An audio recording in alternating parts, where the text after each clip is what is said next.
προσπάθεια για την οικοδόμηση μιας πλατφόρμας για έξυπνα ρούχα. Ξεκινάμε με μια πρώτη εφαρμογή για ποδηλάτες, ένα jacket που ενσωματώνει την ενεργή σήμανση και την πλοήγηση.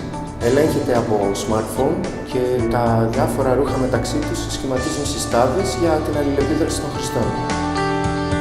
Το ποδήλατο είναι ένα από τα πιο δημοφιλή μέσα τα τελευταία χρόνια και σκεφτήκαμε ότι στην σύγχρονη Αθήνα που ο ποδηλάτης μάχεται με τα αυτοκίνητα του δρόμου, ότι θα χρειάζεται κάτι παραπάνω για την ασφάλειά του και την ασφαλή του πλοήγηση μέσα στην πόλη.